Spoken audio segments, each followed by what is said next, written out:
In this problem, the sports car is traveling along a 30-degree banked road, and at this point the radius of curvature is given, that is 500 foot.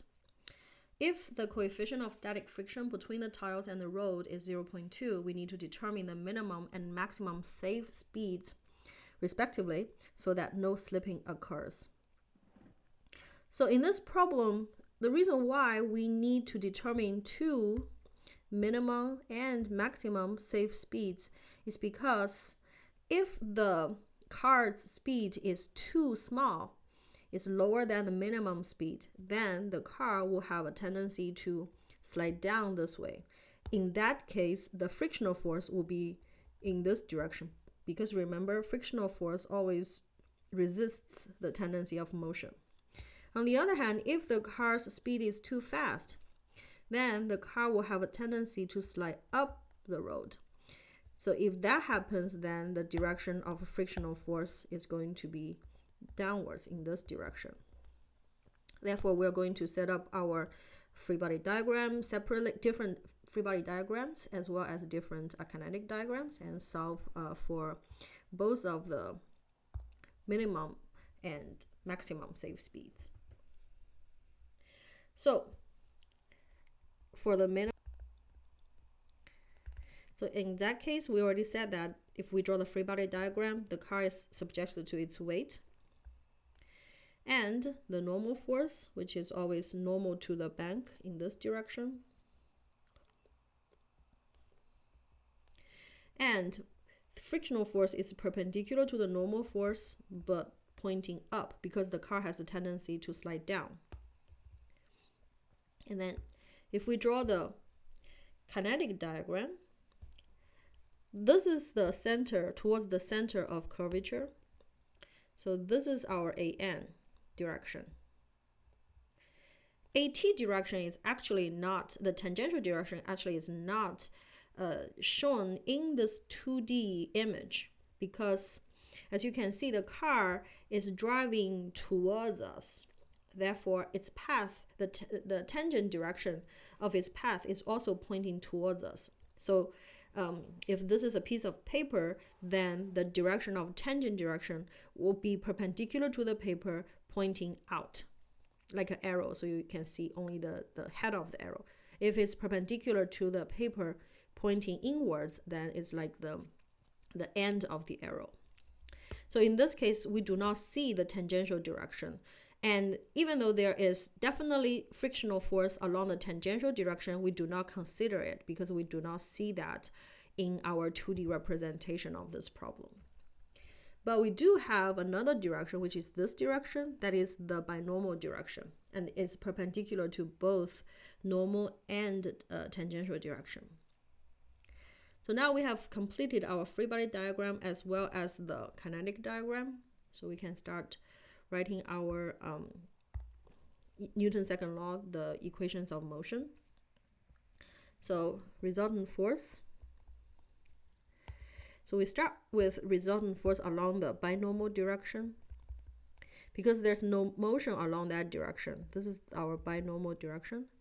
Therefore, that equals to normal force times cosine 30 degree plus frictional force times sine 30 degree, and then minus the weight, and that equals to 0.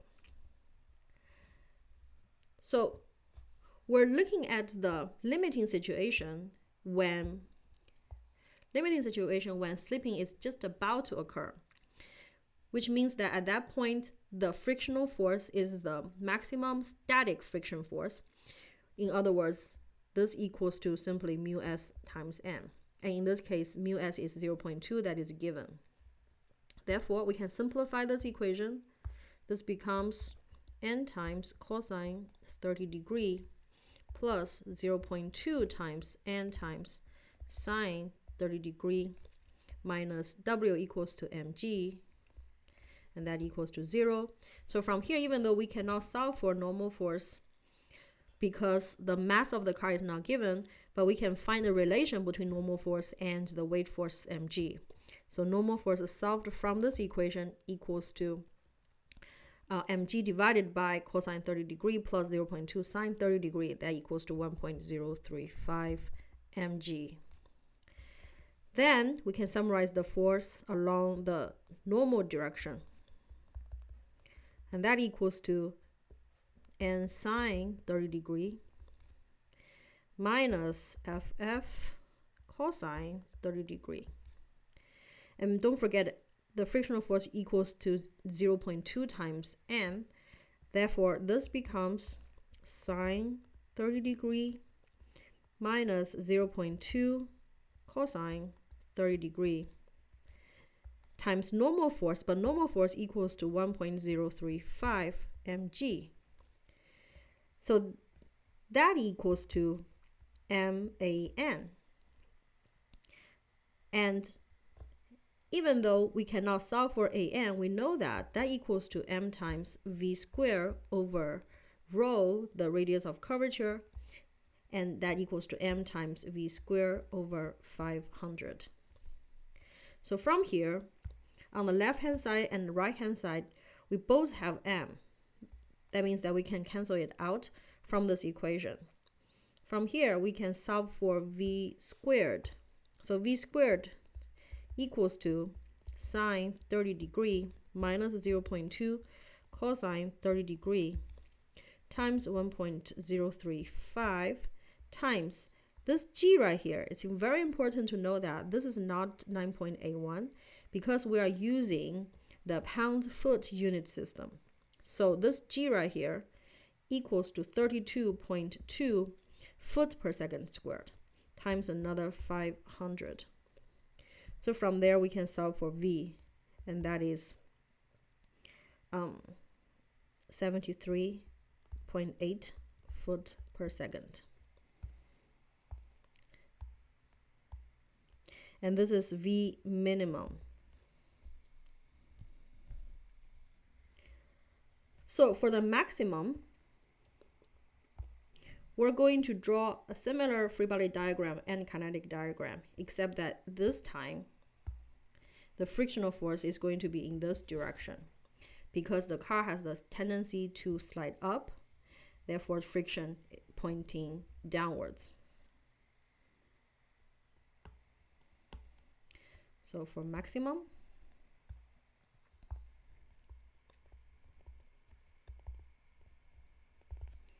we have same weight, same normal force, but the friction force is perpendicular to normal force pointing this way.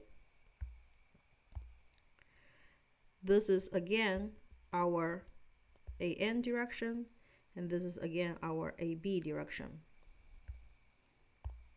Resultant force along the binomial direction equals to now normal force times cosine 30 degree minus the frictional force times sine 30 degree minus the weight force, which is mg, equals to 0.